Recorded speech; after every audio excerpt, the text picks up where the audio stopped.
And often, I would have so many things that I want to say, or things that I want to express, and I just wouldn't, because I'd be like, well, nobody understands, like nobody's going to get what I'm trying to say from my perspective. And then I don't know, it just got to a point where I just thought, like, if I don't say it, who's going to say it? So, I would have some challenging conversations. Yeah. And I think for me, it started off when I had my daughter, and I felt like, if I don't live a meaningful life, she's not going to understand what it looks like to live a meaningful life, to live a life doing what you absolutely love.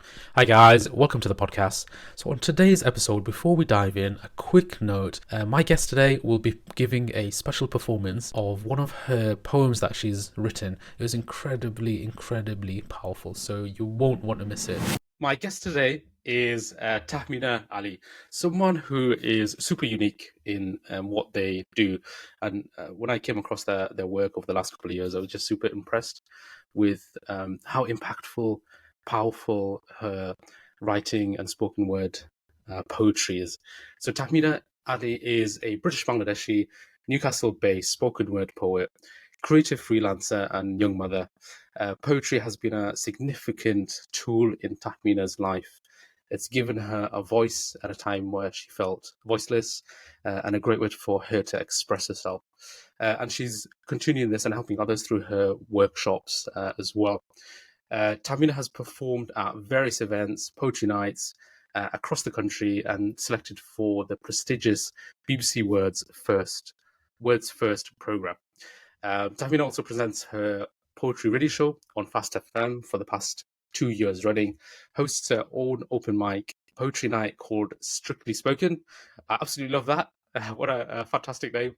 And has been awarded the ABC Arts and Culture Award for 2018 and 2019. Tahmina uses her poetry as a means to encourage positive change. Her writing covers themes of identity, culture, social events, and life as a young mother. So with that, I'm risking kind of sharing your whole story there, but that was a little flavour. Welcome to the podcast, Tahmina. Thank you so much for joining. How are you? How are you doing? I'm good, thank you, and thank you so much for having me. I must say, that was the first time I've ever heard my artist bio be read back to me, and it sounds quite good. Yeah, it's fantastic. It's really impressive, and as I said, it's very unique. And when I started thinking about this podcast and planning it through, I think it was something like 6 months ago, and I was planning the concept and what it's going to be all about, and then I started writing like a guest list. And I have to admit, you were in my top 10. I was thinking, who's unique, whose stories it's going to be quite inspiring for others, and kind of a role model. And I thought, yeah, Tahmina. So it's amazing to have you finally on as one of my guests for season 1. So let's kick off with. You're welcome. Let's kick off with at the beginning. Let's do a bit of backstory. When did you start writing? What motivated you to get started? Do you know what? I get asked this quite a lot whenever I'm talking about my art, or when I'm talking about poetry and my craft, and I can't ever kind of find a particular moment in time when I started writing. So I always come to the conclusion that I've been writing for the majority of my life. It generally started off when I felt like I needed like an outlet. This was when I was a lot younger and going through what young people go through. And anytime I needed to express something, get something out from inside of me, I would always find myself writing about it. I did a lot. I dabbled in kind of arts and painting and drawing and stuff when I was a lot younger, and I used to always find myself expressing through some sort of medium of art. And I guess like writing was one of those things I could just kind of take with me anywhere. So it was always just been my outlet, my platform to express myself, express stuff from around the world, just for expression, And I think if I was to try and pick a moment where it was like pivotal in that respect, a time that maybe pushed me just beyond where I was to really look to pursue writing, or when I found that it was like a significant tool in my life. I'd probably say it was after a trip to Bangladesh. I went back after, I think, like 12 or 14 years. Um, and I had some challenging experiences, let's say, especially around kind of like colorism. And I had all this like built up rage and frustration. Like, why is the world like this? Why are they such nasty people? Why is the fact that I'm like a darker Mm. skin brown, like, why does that matter? Anyway, I had all this like built up frustration and I didn't know what to do with it. So then I wrote a poem. It was called My Beautiful. I actually have it up on my office wall Oh, no, there. amazing.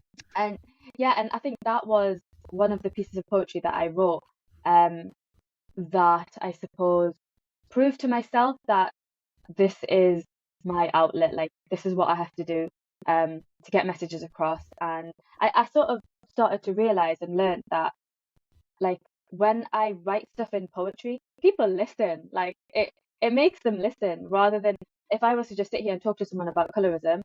I find that when I express myself through poetry, it just gets a bit of better audience. And I guess if you're out here trying to get messages across, then that's my way of doing it. Yeah, amazing. So it's a way. I guess it impacts in a different way when you're delivering it Yeah, through poetry. Um, yeah, uh, and it's an odd one, isn't it? You were saying about colorism, and it's very bizarre, isn't it? That where we kind of discriminate. I'm from Bangladesh as well. I'm Bangladeshi, British Bangladeshi. We kind of discriminate within our own culture and group, as if there's not enough other problems and things to deal with. yeah. Yeah, it's it's mad. Um, and I think last time we chatted, you said you've got a family connection through poetry that you didn't think you had.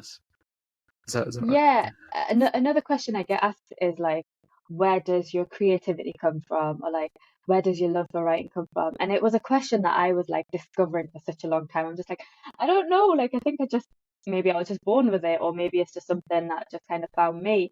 But then a few years ago, I was having a chat with like, it was like a distant relative who came to visit my mum. And in that conversation between this guest and my mum, I discovered that there is actually a bloodline of writers in my family.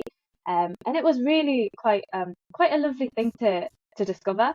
The fact that, poetry and writing is deeper rooted within me. And I guess, that's something I'm still discovering, still learning, trying to Yeah. have those conversations with members of my family to find out like who else is a writer in my family, like who else was a writer in my family. So yeah, it's a nice journey that I'm on at the moment. Yeah, amazing. And I think, My mum would yeah. sometimes, sorry, my mum would Sorry, yeah, go sometimes ahead. like, she'd sometimes like recite poems, Bangladeshi poems. I'm like, Yeah. where are they from? And she'd be like, oh, like your uncle used to write this and that. I'm like, how am I only like learning about this now? So yeah, it's amazing. But yeah, my mum will suddenly come out with different stories, and I'm like, why haven't you not told me this in my? I'm 36 now. Yeah. Why are you just telling me this now? So sometimes I feel like I need to sit her down and Do you know like, what you I need to find tell me really, everything. yeah. Yeah. Do you know what I find really interesting though? Like poetry and art is so deep rooted in our Bangladeshi culture. But then when it comes to like young people of our generation now trying to pursue creative careers, there seems to be Mm, so many cultural barriers. Um, our parents often encourage us not to take those routes. And I just yeah. think like why? It's so deep rooted in our culture, but yet we face all of these barriers. I don't know. Still something I'm Yeah. trying to understand. I guess there's the typical encouragement to go down medical route or like accountancy or engineering, Yeah. etc. And I remember my current job where I've been for 11 years. When I was 4 years into it, so I'm quite settled, I quite like it. She would still say, "Can you still do accountancy? Do you want to go do accountancy?" For it? I was like, "No," and I probably get paid better. I was like, "It's not my passion. I don't want to do it," kind of thing. But yeah, definitely, I agree. It's rare, isn't it, to have Bangladeshis in that creative, from my I guess awareness. at least not that many creatives within the Bangladeshi community. Yeah. And you're right. There's a rich history with poetry. Not that I'm kind of hugely well versed into it, but there has been one or two Nobel laureates who Hmm. have been poets, which have been awarded that for the work that they've been done in poetry, which is amazing. And once you Yeah. discover that, it's incredible. I find it incredibly inspiring. Right? It's probably been the same for you, right? Yeah, absolutely. It's a shame though that we don't have many more like South Asian or people of color in the art in the Northeast. I'd love to see kind of a growing space for South Asian artists in the Northeast, and it is something that I'm really trying to work towards, trying to get involved in the creative art in the Northeast and trying to push for spaces for brown people like ourselves. Because if I'm honest, I am yet to find another person who looks like me and does what I do. There's a kind of the next generation of poets who are coming through, and that is incredible to see. But from when I was starting off in poetry, or even just generally in the arts, there really wasn't many people who I could relate to on that level who understood my background and my culture and doing the arts. Because otherwise, it was just mostly white people. Um, Hmm. Middle class white people who are in the arts.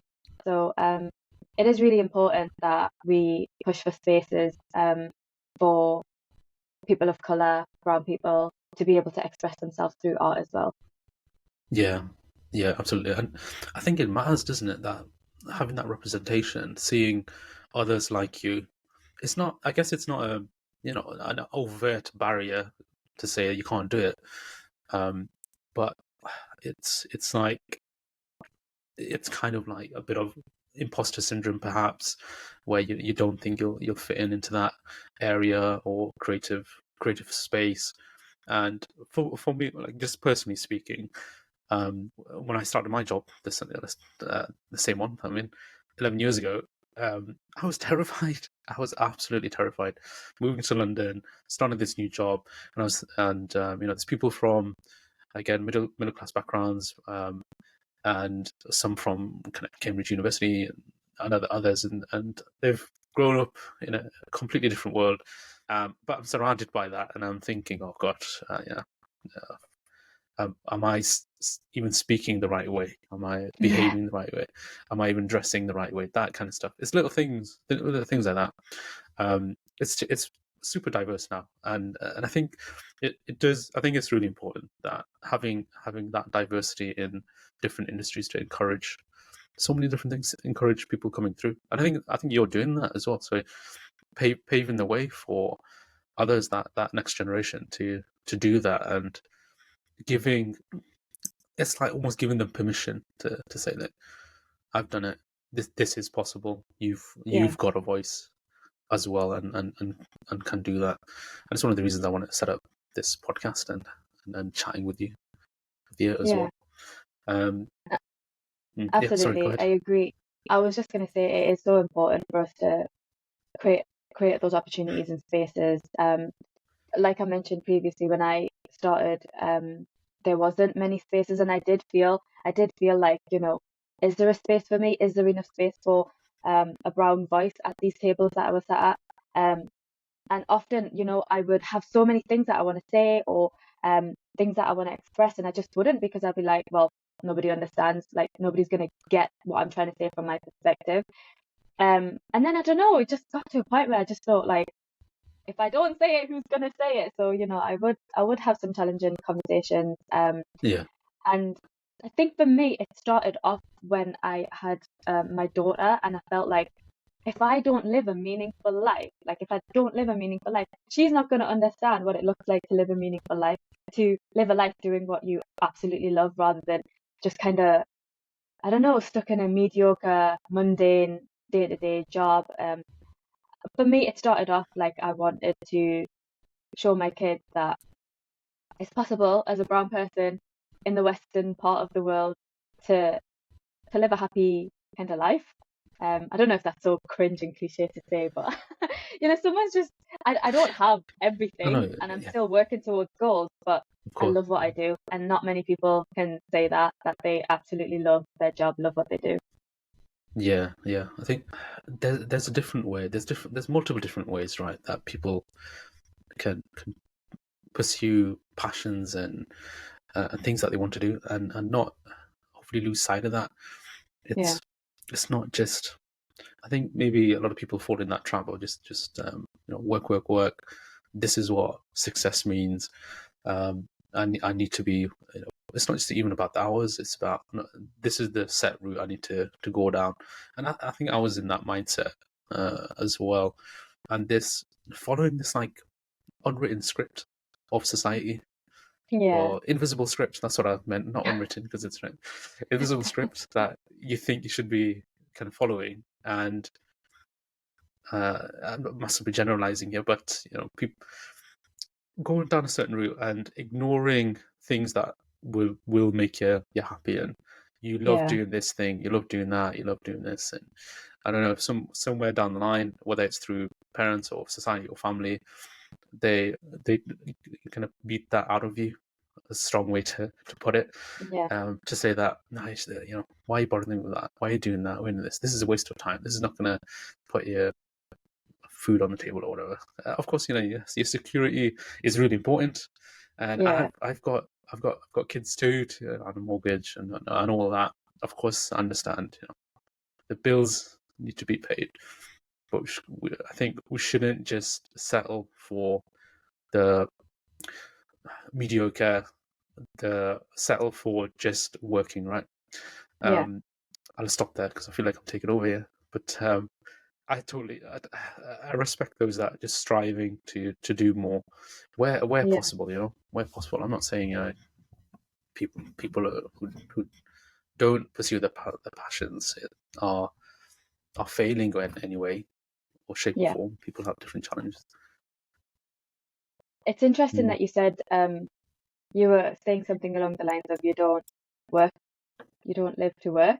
Um, and it just reminded me of my little sister, who I lost a few years ago, but a quote that she would live by and she used to always say and write everywhere was that um, you don't live to work, you work to live. And that's something that has just resonated with me ever since. Like, if you are literally living your day to day for the weekend, I don't know, it just sounds like Yeah. such a sad way of living. Where's the fulfillment, right? In that, just to kind of it's like pacifying yourself and just let's just get through the week and then I'll go mad on the Yeah, weekend or whatever. That's kind of short term thinking, I would say. And yeah, it's a deep one. it is but deep. down, but The down meaning of life. another route.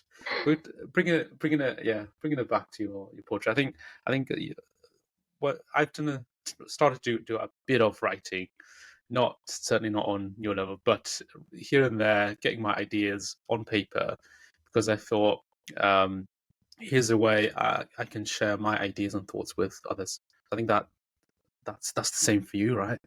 Do you want to touch on a bit more on that and the themes that you talk about? Could you share a bit more on those? Yeah, so I suppose for me, I write for a number of different reasons, depending on my circumstances. So when I'm writing poetry, sometimes I'm writing to tell a story, sometimes I'm writing to get a message across, sometimes I'm writing just to get something that is inside of me that's burning to come out. Sometimes I just want to get that out. Um, Often when I'm writing for the stage, I have that intention in mind. Like, I know whatever this is that I'm writing, I am writing for an audience. I'm writing for somebody else's ears. So I will write in that way. The the beautiful thing I find with poetry and performance art, or just art as a fact, like I get to choose how much of me, how much of my writing I want to give to my audience. Um, there's certain parts of my life I will write about, but I will never put out in public. And that's a choice that I have.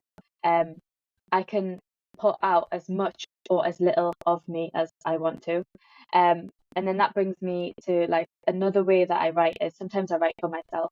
So I journal almost every morning, and I write as soon as I wake up, whatever thoughts are on my mind. Sometimes it's kind of lucid thoughts, which are quite quirky and imaginative, but I write as soon as I wake up, and that kind of, I don't know, gives me some sort of energy and start to the day. And that stuff that is personal to me, and I don't have any barriers or boundaries there. I can literally just let out whatever's inside of me onto my page, and that's just for me. I don't even share that with my husband. I don't share that with my family. That is literally between me, my pen, and my book. Um, and when oh, and when I'm writing in that sort of way, it sometimes is quite explicit. It is sometimes quite visceral, and yeah. But then when I'm writing for the stage, like I say, it's with that intention. So, um, yeah, like I can't remember what else you asked me, but that's kind of the different ways that Yeah. I use my writing when it comes to my poetry. Yeah, listening to what you said, it seems like journaling can be quite a powerful tool to kind of decompress and get your thoughts in order, and also, I guess, get rid of some thoughts and things, and come back to some neutrality. Does that make sense? Um, and yeah, I don't do journaling, but the when I have done kind of randomly here and there, I guess through my blogs is kind of my journaling, but not on a daily basis. It has been really powerful, um and kind of organizes your thoughts. Have you found that as well? So there's something um there's a challenge that you're facing, or something that you're having some difficulty sorting out, whether it's work or family or whatever it is. Have you found that journaling has benefited in getting your thoughts on paper? Absolutely, Cool. 1,000%. I think for me, writing is something I turn to for every aspect of my life. Good, Yeah. the not so good, the amazing, all parts. And that started off after I had my daughter, my eldest, and I experienced postnatal depression quite badly. And then I was experiencing like PTSD, and I found that writing was literally my tool. It got me through like the toughest times, and I can't emphasize enough how much like that played a part in my recovery. Um, Yeah. and I found that sometimes like when you go through a challenging time, you'll know yourself. We all go through things through our lives. I found that writing for me was the way to get all this built up emotion out of me, because when it's in me, it's just like building up and it's building up, and Yeah. some way it's going to come out. And for me, it was coming out through trauma. So I found that writing was my, in a respect, it was kind of my escape, and it was my outlet as well. So what that then turned into was like a journey of just writing my way through to recovery, along with like Yeah. therapy and things like that. But now when it comes to my writing, I have like quite, I would say quite a strict routine when it comes to writing. I'll write first thing in the morning, and that's usually like gratitude. That's usually um, the start to a positive day. I just want to get myself into the headspace, into a healthy mental state where I'm ready to kind of take on the day, whatever that's gonna look like. And now it would be maybe a bit too optimistic to say that that's what makes me have the best day every day, because it doesn't. Some days I will start off really positive. I've done my journaling. I'm ready to take on the day, and then it's just like a shocker of a day, and I'm having a really hard day. Then again, I just come back to my writing. I'll just say I need 10 minutes away from the kids. I need to not see my husband for 5 minutes. I need to not see anyone. Put some headphones on, come into my office, into my own personal space, and I'll just write whatever it is that's inside of me. Um, and I usually do Yeah. that in the form of free writing. Free writing is where you literally just write freely. I normally put a timer on. That could be 2 minutes, 5 minutes, 10 minutes, and I will just write. And the only rule I give myself is that you don't stop writing. So even if I'm like, oh, I don't know what to write anymore, I will write, I don't know what to write anymore. And then what I find is sometimes my thoughts are like interrupted by sounds. Maybe that's from outside, or I can hear what's happening downstairs. And then I just let my thoughts kind of come in and go freely, and I'm just writing about it. And it's like, it's quite a surreal experience. Like you're almost like out of your own body, but you're just writing. So I feel like that's quite a good way for me to ground myself again, especially when I'm feeling overwhelmed or there's things that are out of my control. Just write about them, and for me, it really helps. Yeah, amazing. That's fantastic, and I think we can draw some hints and tips from there for listeners and viewers. Is just sit down, set a timer, 5 minutes, and get your thoughts through. If you're going through a rough challenge or need to figure something out, it's gonna be very very useful. I think I do that a lot with when I'm planning for work. We need that focus time, right?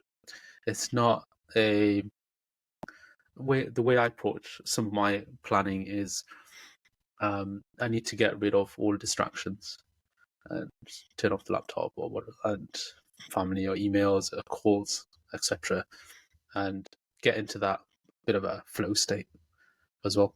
But you can't do that with all these distractions. And I have found that these stuff that's been stressing me out and thinking, oh, how am I going to do that? Getting it on paper does help. Getting it down, and a good night's sleep also helps. Your brain is a marvelous thing in processing things, right? So that's amazing. So I wanted to ask you about some of the events that you've done. Is there any particular events that has been amazing for you? What was it like in your very first event that you live performed? Was that nerve-wracking? What was Do you that know what? event? And, I, yeah, it's sure. Go ahead. interesting because I've been asked this a few times, and I don't know if it's just me with poor memory or what, but I can't remember what my first ever like live performance was. This is terrible. As like someone who's on this journey, I actually can't remember Yeah, what my first ever performance was. I need to do some like memory work or something maybe. yeah. But What was your most memorable performance that so you've done? a few come to mind, but before I mention my performance, there is an event which really sticks, and it's probably um like a pivotal moment in my career. And this was before I even got started on the spoken word scene. My sister and I, when we were a lot younger, decided to host a spoken word event in South Shields where I grew up. Bearing in mind, back then, not many creative, let alone spoken word things used to happen Yeah, in those spaces. So we wanted to host a spoken word event, and we had no access to like people didn't even know who spoken word poets were in the Northeast at the time. So we invited poets from across the country. We had some from like Bristol and London. Did we have someone from Leicester? I can't remember. Anyways, people from down south who were doing spoken word. We yeah. well, my sister paid for them to travel up, and we sorted accommodation and things out. Bearing in mind, we had no funding, no budget. We just literally out of our own Wow. pockets. Yeah, I was gonna say that's Um, quite a lot to do. I know, and we hosted this in the community centre on Ocean Road. Um, and it wasn't like a big fancy event or anything, but for us, it was just like, wow, we just did that ourselves. And then it was that event where I watched these poets get up on stage, and they just looked so good on stage and like performing, and it was just, I don't know, for me it was like, wow, I want to give that a try. Yeah, What's stopping me? I think I can do it. Um, so I plucked up the courage, and I put some stuff out on social media, and I got a really good response. And I guess it was that kind of nudge, that boost of confidence that helped me progress further. yeah. But then when you Was ask that your about, spark? That was your I think spark to get so. things. I think so. And it Mm. was from then that I started like really looking into the spoken word scene in the Northeast, and met friends. And now I'm friends with a lot of people in the creative scene and spoken word, and it's growing. It's really, really growing in the Northeast, and it's lovely to see. Um, and I'm currently working with a group of brown girls, which honestly gives me so much joy that I'm helping nurture the next generation of brown girl poets. Anyways, that's another conversation. But you asked me about an event or a performance that is memorable to me. And it was probably, when you've asked me that, the event that comes to mind is the Masala Festival with Jamaat. I did this in collaboration, so it was like Strictly Spoken and Masala Festival collaboration kind of thing. And it was celebrating South Asian heritage. And it was daunting for me because until then, I'd never really toyed with discovering my South Asian identity. It was just something I kind of kept at arm's length. I was a little bit too scared to discover myself in that way. And I think it's a thing that a lot of us South Asians maybe go through. I'm not sure if you experience it yourself, but it's No, almost I like, can relate. Yeah, for yeah, sure. It like, was more late in life when I wanted to try and connect, but I was a bit clueless, really, or yeah, didn't connect. yeah. And I found that, like, this is me, well, 5 years into my creative career, and I hadn't written anything about being South Asian or being brown except the one poem that I wrote about colorism. Um, and I just felt like I couldn't connect with my South Asian roots, and I didn't really know how to. Here's me, like a Geordie, Bangladeshi, and I didn't feel Geordie enough, and I didn't feel Bangladeshi enough, and I'm just somewhere in between. Yeah, And yeah, so like I never used to really write about yeah, either of those things. And then I did this event with Jamaat, and I worked with a few other fellow brown artists, and we just started discussing our heritage and our Asianness. And I was just like, wow, I connect. Like, I'm connecting with these other brown poets. And the whole of like yeah, the Jamaat Masala Festival is about celebrating South Asian heritage. Um, and it just made me feel like, I don't know, maybe like a sense of belonging or something, that there is spaces that are celebrating brownness and brown history. Um, and then so I curated this event with these other two poets where like the idea was to take the audience on a bit of a story, a bit of a journey through our poems. So like we took turns in reading poems, and it kind of shaped the event into a bit of a journey. Um, yeah. and yeah, that's probably one of my most memorable performances, being able to really connect with my South Asian roots for probably the first time ever. Yeah, that's amazing. You found your tribe, right? And Yeah, I think that can be so incredibly kind of empowering, right? To find other people that have it goes way beyond like I've just found people with the same interest. It's the yeah, same kind of energy and passion for that. Um, yeah. that's fantastic. So well done on that. That's not easy, not something Thank easy you. to organize. And I think I'm always kind of especially for my confidence in presenting in front of a crowd. It's I'm in that group of people that is terrified to do that. Like like I'll start having anxiety. I'll start having like anxiety a month before and leading up. And then yeah, so it's something I need to really really work on. I wonder if there's any um like were you nervous in the beginning? Uh how do you confidently deliver the stuff that you're speaking about? And, uh, When I'm performing mm, poetry, yeah, yeah, yeah, yeah, uh, um, it's a it's a ongoing process. I wouldn't say any poet just gets up and doesn't feel nervous. I mean, if there are poets who are like that, maybe I need to learn a few things from them. But every single event I have, I do get nervous. Um, and it comes down to how you channel that energy, how you manage those nerves. And there have been some instances where I've been so nervous and I have like tripped up on stage, not physically trip up, but yeah, I've yep, lost my yep, train of thought or I've forgotten my words. Um, and that's not down to nerves for me. That's not down to nerves. That's to poor preparation. When I'm nervous, that actually fuels my energy because you get nervous and then you get excited and then you get hyped and then you're on stage and you're like, wow, all these people are watching me. Um, but when you have that nervous energy, but you're prepared, you're rehearsed, that nervous energy then turns into the energy that fuels your performance. But when you're nervous and then you're unprepared, that's when it all goes messy. So I It's a bit of a find that, recipe for disaster then. Yeah. yeah, I Like, find that mm, when I'm nervous, I just need to prepare better. Um, yeah. and I just make sure that I've rehearsed my performance.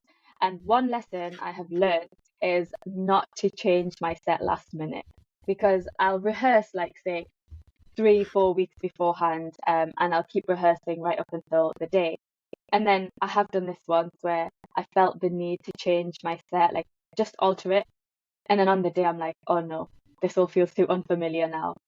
Because you've obviously rehearsed a certain routine or a certain lineup, a set for Yeah. like all this time, and then you change it, and you're like, oh, your body has a little bit of a shock. Your mind is like, oh, this is unfamiliar. And yeah, I have had some messy sets in my time as well. Yeah. Yeah. Fantastic. Again, that shows, you're showing what's the art of the possible, that, people, someone like me, whoever I am, can do this, and others can do it as well. Such as, the workshop that you set up. So it'd be great to hear about, what you called it the Brown Girl Group. I think correct me Uh, if I'm Brown wrong girls, there. right? Okay, yeah, fantastic. So Tell me about that. Yeah, how did that come about? What are you doing in that, and the impact it's having? So Brown Girls Right isn't actually my group. I didn't set it up. It's through another organisation that I work with, through New Writing North. I just happen to be the first writing facilitator, a coordinator who, not coordinator, facilitator who's been delivering the workshop. So I've been like the lead writer that the group have been working with. But the group itself was set up by another brown girl called Charmin, and sort of supported through New Writing North. The group itself is just a safe space for brown girls to come together to share experiences, share brownness, and write poetry. And I have to say that it's the first project that I've worked on, and I just absolutely love it. Like the vibe in the group, the energy from the girls in the group, just the way that it is set up, it's just brilliant. Um, and the potential and the talent that's coming out of this group, it gives me so much hope and excitement for what the next generation of brown girl poets are going to be, because these guys are just going to get Yeah, places, and I'm so proud, and I'm so like honored and proud to be the person that's helping them through that journey. And I'm not yeah, even doing much, honestly. They are the ones with the talent, and I'm literally just pushing them in a certain directions or just supporting them, but they're the ones that yeah. are talented. Amazing. It sounds really transformative. What like changes have you seen in them, and what positive things? Is there some positive things that you observed that's been happening? I think one of the things that really, really stands out to me is that they are so unapologetically brown and so proud and so like so willing to just talk about their brownness, and Yeah, that is really inspiring to me, someone obviously who's done this for longer than they have. But even I sometimes struggle to figure out how I'm going to express being brown. um and they just have a way, and I'm inspired by them most of the time. And I think it's so important that we have a space where brown girls, brown people can openly talk about their shared experiences, especially when we live in a time and unfortunately live in a world where people are being censored or people are made to feel like they can't talk about certain things or can't talk in a certain way. It's really important that there is a space like the Brown yeah, Girls Right Group where they can openly be who they are. yeah, yeah. That's amazing. I think part of their people's confidence comes from being able to be their authentic selves, Yeah. right? But it being kind of shrinking down to fit inside of a box so that it's not either like threatening to people, or fitting in to not make a noise, or not offend others, or it could be external forces as well, kind of forcing you down. And Mhm. it comes back to the stuff that we were talking about earlier. But I think that what your workshop I think, is achieving, the one that you're facilitating, people are able to be their authentic selves, and even if it's for like temporary time, at least then it's still having an impact. And I think a lot of people, depression and stress can be linked to that. I can relate to that as well. Like, Yeah. on a personal level, in the past, in my going years back, not being able to be me, or not being able to do that, and constantly being told by various people, stakeholders, you shouldn't be doing that, you shouldn't do this. Don't. Why are you being so loud? Why are you being so ambitious? You won't Yeah. be able to do that. Why are you doing this? And it's family members who are the worst of it. And through them, it's the most hurtful and impactful, isn't it? Yeah. A stranger says it, like, no, piss off. I don't. You're not gonna really think about it much. It does still have an impact, but then Yeah. it's um, others can still have that. I think it's fantastic. So it's at a simple level, it probably just to others externally probably looks like, all right, it's a writing workshop, but from the way you've described it, it's a completely different thing, very Yeah. hugely transformative, and I guess it comes back to the root of why you're doing it as well. So Mhm. it's a simple thing, but it's hugely powerful as well. Yeah. Not to kind of put words into your mouth, but paraphrasing. Um, what impact? I'm sure we've touched on some of this. Like, what is the impact it's kind of had on you and others as well? Is there any kind of key stories that you want to share?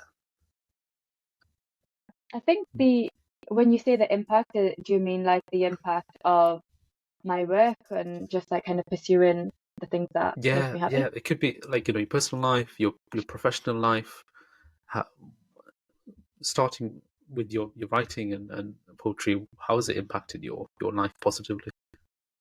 I would say the biggest impact it's had is probably on my mental health. Um, just having the confidence to pursue something that is fulfilling, um, and knowing that that's, my choice, is is massively positive for my mental health. Before I started, well, before I kind of took the plunge to be a creative full time, I was stuck in a call center straight after university because, I guess it's that how did you describe it? The not unwritten, what did you say? Invisible The script invisible, yeah, of yeah. society. Literally, Yeah, I was following that invisible script of society. I went to university when I wasn't sure whether I wanted to go or not. And then after university, I was amongst all the students who were like, now what? What do I do with my life? Um, and I felt like I needed to pursue something academic, and all of like my love for art would just be like a side thing. It was always just going to be a side hustle. And I needed to pursue something academic, even though I was not very academic growing up. Um, so then I ended up in a call center thinking eventually I'll do a graduate scheme. Um, and then I was in this call center, and don't get me wrong, I made some really great friends and great relationships, and I had some good days. But I was just like, how, like, this can't be my life. I am made for more than speaking to like raggy customers on the phone. I am not. This can't be my life. Like, I can't be sat at a desk all day dealing with people complaining about the television and broadband. This can't be my life. So it was after my little sister passed away, um, that I'm not sure if I'm answering your question here, but this is how it's changed my that's a good. life. Yeah, yeah, yeah. Of course. Um, after I lost my little sister, and I mentioned briefly, like she passed away very suddenly, Yeah, and it was a very difficult, dark time for my family and I. And all the while, I was working in this call center, feeling unfulfilled almost every day. Um, and yeah, I got to a point where I just thought, like, my little sister passed away very young, and if there's anything that life lesson has taught me is that life is way too short to be living in a mundane lifestyle, just to live for the day. Like, yeah, and it kind of changed my mindset massively. And I just thought if there's anything that I can do for her and for myself is to start doing stuff for me. Stop worrying about what other people are going to think. Stop worrying about like the future. That's where anxiety starts. And I just thought I need to do something for me. And I remember it was this one time I had a horrible, horrible customer on the phone. And I thought, how is someone allowed to talk to me like this? And then I got off the call and then I got in a little bit of trouble for something I'd said. And then I remember just leaving my desk and I went to like the breakout area and I rang my sister and I was like, Afa, what do I do? Like, I hate this job. And she said to me, what's stopping you? Like, you don't have a mortgage, you don't have a family. At the time, I didn't. Like, you don't have kids, you don't have any like real financial commitment. What's stopping you? And I had already told her about all these creative things that I wanted to do. And I think I just needed that like nudge, that push. And I just handed in my notice and it was like the most like unreal feeling ever to know that like this company, this person doesn't have like control over me, or like I could start living my life the way I wanted to. So from my mum's kitchen table, like I set up my clothing brand and stuff at the time. And then that's when my creative career really started. I was always doing like bits of creative stuff on the side. And then I was sat at my mum's kitchen table. I whacked up this really shoddy website. I'd started my clothing brand from then. Obviously the clothing brand lasted about 4 years or so, and then I closed that down. And then started poetry. But yeah, like for me, the start of that journey was really for my mental health, to start doing stuff that was meaningful to me and fulfilling to me. To know, like, sometimes you just need to know that you're waking up in the morning and, like, at least you're going to do something that fulfills you. So the impact that writing and just being creative in that respect has had on my mental health has been like comparable to nothing else. And I'm not saying that since I've started my creative journey, I haven't had any challenges. My goodness, I probably had more challenges than before, but it's given me a way and a tool to navigate myself through those challenging experiences. And I think a knock-on effect has been the relationships I've had around me as well. I've been in a better state. I've been a better version of myself, and therefore I've had better relationships around me. Yeah. Yeah, that's incredible. I didn't want to interrupt at any point there because that was an amazing story to hear. It's like your liberation story. It's like you're unshackling Yeah. yourself from kind of mundane. There's definitely things there that I can totally relate to, and then if I connect it back to like being your authentic self, Yeah. it's linked to your mental health and how you can be. And I was like that, like in my teenage years up to like age 17. I felt like I was going through life like a zombie, and I could not see what my future was until I kind of snapped myself out of that, or other people helped us like that. It's kind of similar to your story in the call center. I did call center as well, by the way. I didn't last very long, 3 weeks. I was like, 3. This is enough.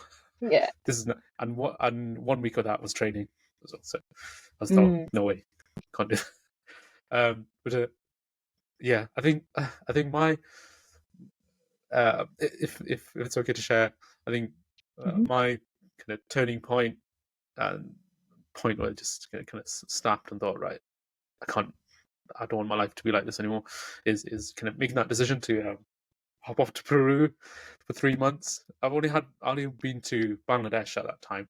Yeah. And that does that really count when you just like go to visit family and then you're in the body and you can't do anything. So that was a massive big deal for me to go to South America with a bunch of strangers in a desert slum, because I thought I just need to. I think like yourself, I need to do something for me. Up until that point, I was just doing stuff like what other people think I should do, or literally being told etc. So I think there's. I'm not. I'm not saying I'm brave in doing that, but I think generally speaking, there's that step, right? That you need to take that first step to kind of break out of this cycle, and it can be scary. I think for years, what's that saying? Was it Steve Jobs who said? Maybe it wasn't, but they said, do one thing every day that scares you. I think it was Steve Jobs. I'll have Yeah, to Google that. I've heard that I before. didn't do that every day, but the point is, right, there's going to be stuff that it's going to be scary to do. But if you don't do it and get out of your comfort zone, there's no growth. There's no Absolutely. pursuing your passion to be your authentic self, to be happy, right? I think it's incredible. It's incredibly powerful to share those stories, and I really thank you so much for sharing yours. It's the whole purpose of setting up this podcast is I might not inspire others, and they might see me and think and not connect and not relate, but there will be some other people that will connect with yourself and see your story as well. What was my next question? Went out of a tangent. Yes, I remember now. So my last point was to ask you, putting writers out there, what would be your advice to get started? And it can include, people that want to get into spoken poetry as well. There's lots of bits of advice and things that I could offer, but I would probably say for someone who's wanting to start out, I would just say start writing. There isn't really a perfect time to start writing. It's just start writing about things that resonate, that matter to you, and start writing regularly. Nothing I don't think you can really ever achieve something if you just do it here and there, or you'll never really get stuck into it. So make it like a regular routine to write, be it every day, be it a few times a day, and it doesn't even have to be like a huge amount of your time. It just needs to be a routine. I think there's a book called Atomic Habits, which I haven't read yet, but my husband and my sisters have, and it's about those small habits and making them routine until they just become lifestyle. So that's a really good way to just embed writing into your lifestyle. And the other thing would be to research and find other people who are doing what you want to do, and then you do it better than them. You figure out your style, your way, and make it unique to you. Find other people doing what you want to do, and then just do it better. And then for anyone who is wanting to get up on the stage, because that's a whole different kettle of fish. Is that the right term? Kettle of fish? Do you say that? I think it is, yeah. If you wanted to get up on the stage, that is a process of possibly overcoming a fear or lack of confidence. And you're never gonna know whether you're ready for it or not until you do it. So it's almost just kind of booting yourself outside of that comfort zone, because that's, where we just discussed, that's where growth happens. So until you're out of that comfort zone, you're not going to know what your potential is, where you can get to. So if you want to get up on the stage, I would just say literally take the plunge, write something that you're happy with, and take it to the stage. And what you'll find is when it comes to spoken word spaces, open mics and that kind of thing, majority of the time, I'm gonna put a figure out there, saying 95% of the time, the audience is gonna be really supportive. Even if you come out with something that's maybe not the best piece of poetry and you perform it on an open mic, you're most likely gonna get a really supportive response. So what I would just say is don't be too afraid. Don't be too afraid of the what ifs and what's gonna happen if this and that. Just go for it. Ask yourself, what is the worst that's gonna happen? And most likely it's not gonna be the end of the world. Yeah. Fantastic. Great advice. Amazing. I guess you could apply that to not just writing, other aspects and creative routes that people are pursuing as well. Fantastic. So thank you so much for coming onto the podcast. It's been a absolutely fascinating chat, inspiring chat as well. Into what you're doing is super unique, and through our conversations, we've identified just how rare it can be. And I hope that people listening to this, whatever route that they're going down, creatively, non-creatively, you take that first step, like you have, like you have Tahmina as well with your passion. Take that step and test it out, be consistent. I love that book, by the way, Atomic Habits. My last YouTube video was about atomic habits and how it's changed things. So you need to be consistent about it, and look for support in others. So taking some of your advice as well, and emphasizing, look at who's those role models and mentors out there that can support your development. I think that's something that's been really understated in my life. I've underrated how powerful they can be, and some can be literally, people that you do talk to, and then there's others. There's one guy I've been following for years now, Ali Abdal. He's got his own Oh podcast. yeah. It's a bit bigger than mine by probably like millions of views, and his YouTube and things like that. But I've been following his journey for about 5-6 years, almost since the beginning. So he's kind of a mentor, but he doesn't know it. Yeah. Who knows? Episode 100, I might try and get him on or something like I couldn't that. echo what Yeah, you've just said there anymore. I think it is so important to not feel too afraid to ask for support and ask for help. Sometimes I think it's made out to look like success has to be this lonely road. And sometimes it is. Sometimes it does get very lonely, especially when people can't see your vision the way you do.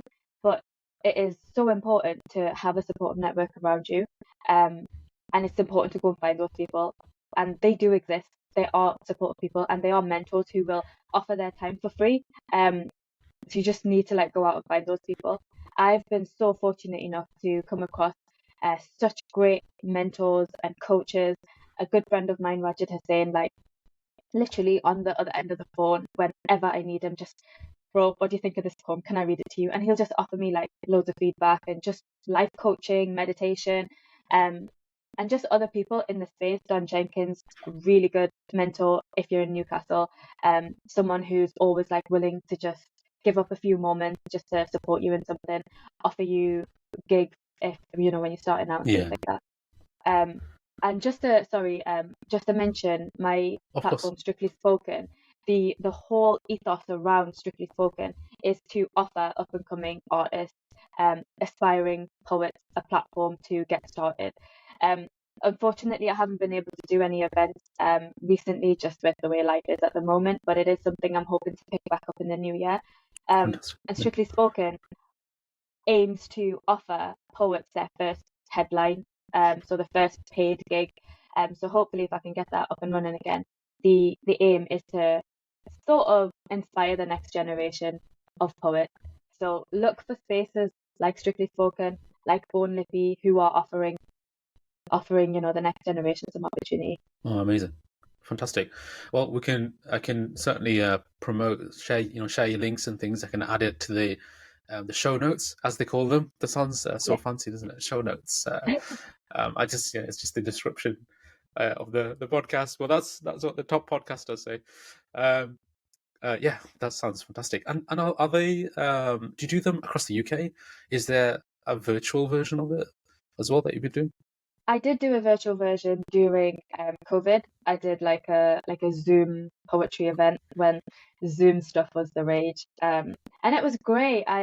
What I try to do with my platform is make sure that it doesn't feel like this hierarchy, like there's experienced poets and not everyone's just kind of in this space just to enjoy poetry.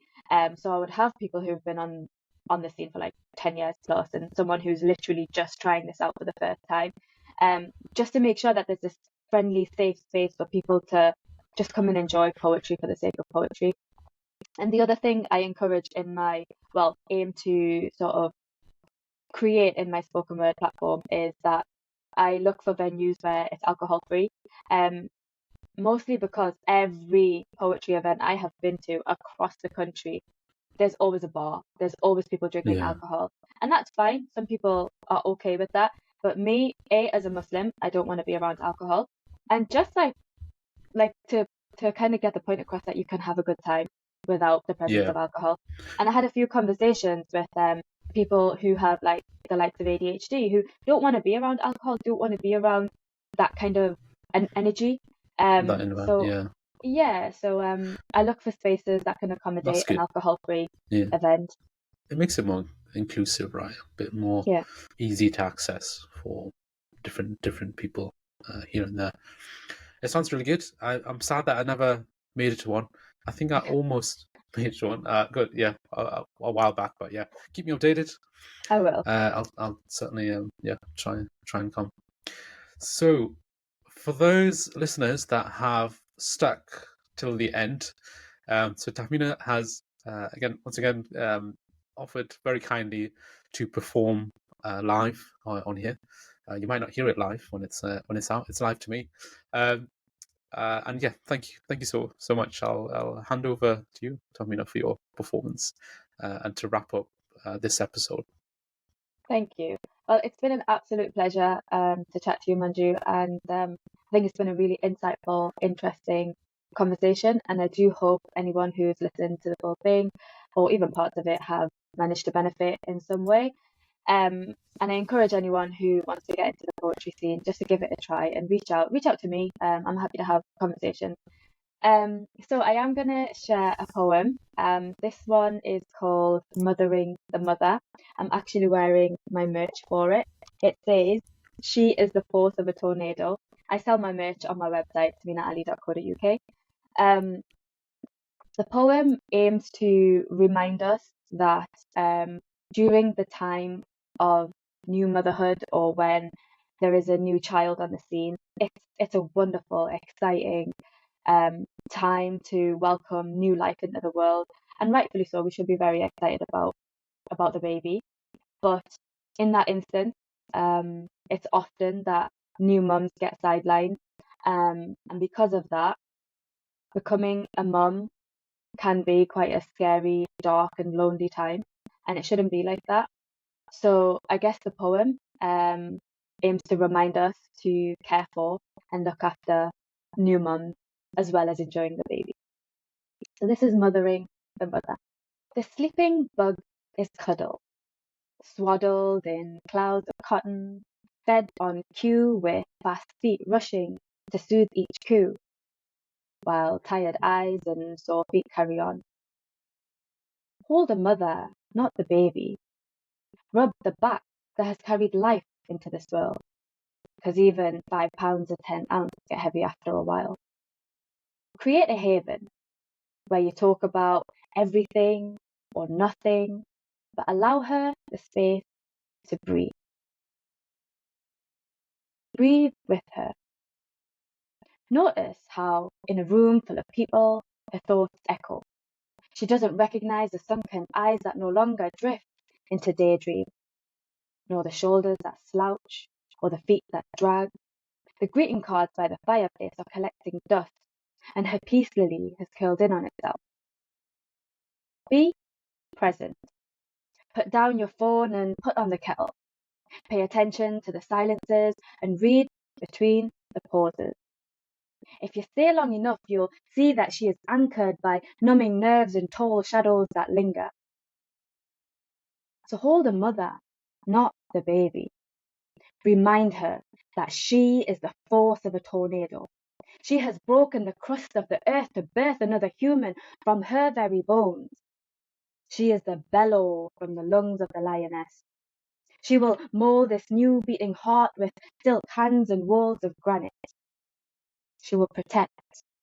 She will teach. She will defy gravity to raise her child. But right now, she is running on reserve. Her undone errands trail behind her, and that cup of tea still awaits to be poured.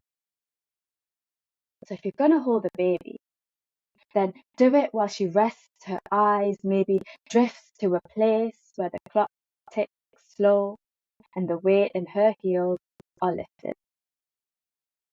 Thank you. Thank you so much. Thank That you. was so powerful, and it felt almost therapeutic there. But the message is so powerful. I think what was going through my mind was thinking about my wife, Yeah, thinking, right, I need to support her, even if I'm a bit tired. Um, yeah.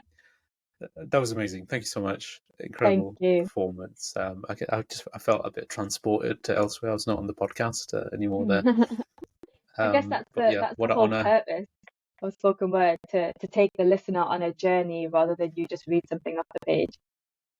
Yeah, no, it's so good, and your delivery and the words really did impact. Absolutely, yeah. I was, yeah, like I said, transported and imagining in that place as well. And I've got a young family as well, 1.5-year-old and a 2.5-year-old, so it connects certainly even more significantly. I'm Awesome. humbled. Thank you, Tahmina. I'm humbled as well and privileged to have you on and sharing your story, just trusting me to share your story as well. Thank you so much. My absolute And take pleasure. care.